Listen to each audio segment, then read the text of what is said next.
Tere, armas vaataja! Minu nimi on Rita Hüübner ja minu vaimne nimi on Hüpaatia. Oma igapäevaelus töötan ma erakooli raamatukogu juhatajana. Olen ema oma 2 täiskasvanud lapsele ja vanaemaks 2 teismelisele neiule. Kõrgteadvuse poolt planeedile laotatud teadvuse tõstmise projekti Ilmapuu Innest 1 juures olen tegutsenud nüüdseks juba 6 aastat ja 4 kuud. Ja teenin selle projekti maise arendaja ja liidri ingliterapeut Maria assistendina. Ühtlasi olen projekti esindusettevõtte Maria Angletoorium juhatuse liige. Tere ka minu poolt! Mina olen Merlin Mandre, vaimse nimega Juno. Oma igapäevases elus töötan psühholoogi ja terapeudina erinevate ettevõtete koosluses. Aga lisaks olen ka ühe armsa 7-aastase poja ema. Teadvuse tõstmise projektkooliga olen mina nüüdseks seotud juba 6 aastat ja 5 kuud. Ning selles on mulle antud laste ja noorte loovtöö koordinaatori roll. Aga lisaks sellele olen teeninud Maria Angletooriumis ka pereterapeudi ja loovterapeudina ning kuulun selle ettevõtte juhatusse. Meie praeguse videoesinemise eesmärgiks on see, et meil on teile sõnum edasi anda. Teadvuse tõstmise projekti on Maarjamaal arendatud juba 9 aastat. Projekti autoriteks on maa vaimse hierarhia inglid ehk maavanemate kogu, kes on tegelikult planeedi maa hooldusgrupp.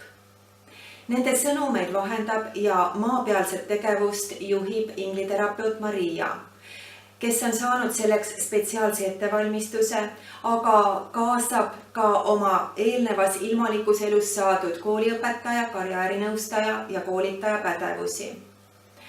Teadvuse tõstmise kooli õppe- ja treeningprotsess viib inimese hingeväe kasvule, aitab ta kokku juhatada tegeliku potentsiaali ja tema kõrgema olemuse avatariga.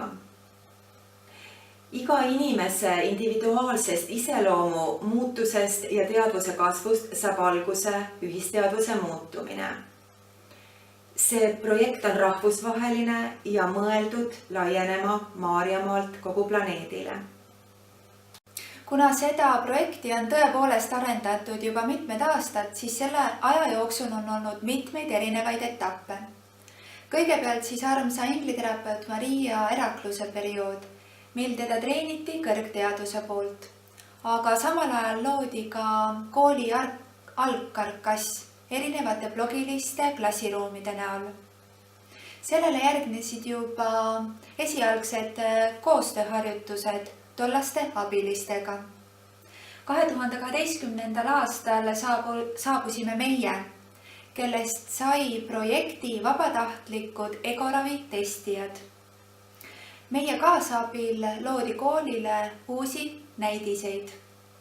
2014. aastal algas konkreetsem ettevõtluse etapp, mille loodi teadusharidust ja rahvatervist edendav mittetulundusühing Kullaratas. Ja sellest kasvas välja Maria Angletoorium tervisekodu. Tänaseks päevaks on testimise periood lõppenud. Aga oleme avanud hingekooli uksed virtuaalse suhtlusruumi loomiskoja näol. Aga toimub ka Maria Angletoorium tervisekodu edasiarendamine, mis on galaktilise inimese suhtlemiskooli praktikabaasiks. See projekt on kanaldatud loojast. Seda projekti on praegu arendatud vabatahtlikkuse alusel, aga selle suur eesmärk eeldab selle arenemist ettevõtluseks ja jõudmist inimpere nende liikmeteni, kelle sügaval sisemuses ehk südames on selge tunne, et nad soovivad maa arendamiseks midagi suurt ära teha. Selline tunne on praegu järjest kasvava õppurkonnaga hingekooli liikmetes. See on hingekutse. Inimhinge teadvuses on selge mälu, et seda igatsust ei tohi unustada ega lasta argiteadvuse alla mattuda. Sest sellest sõltub sõna otseses mõttes planeedi allesjäämine. Aastaid on Eesti rahvas laulnud taeva suunas loo ja kaitse Maarjamaad. Kuigi eestlane ei ole otseselt olnud ühegi religiooni esindaja, siis peab ka sellist püha laulu lauldes ja dirigeerides teadma, et palvele looja suunas vastatakse alati ja igas silmapilgus, aga oleneb, kes kuulab. Meie projekti näol on olemas tõendusmaterjal, et looja suur ime seisab Maarjamaal ja ootab sisselaskmist. Aga seni on seda kahjuks peetud pigem kellegi veidruseks või pühendunud grupiliikmete sektitegevuseks.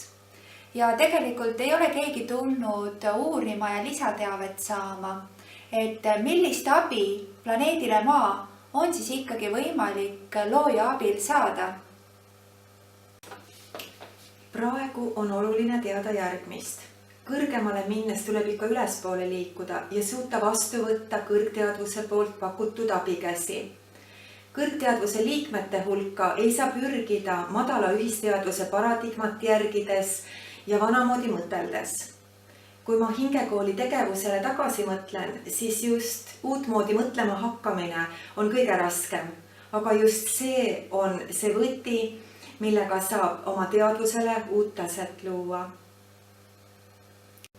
Ingliterapeut Maria on siin, et öelda.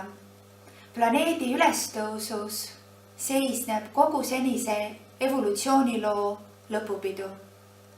See, kes sellel peol rõõmustab, oleneb iga inimese otsusest.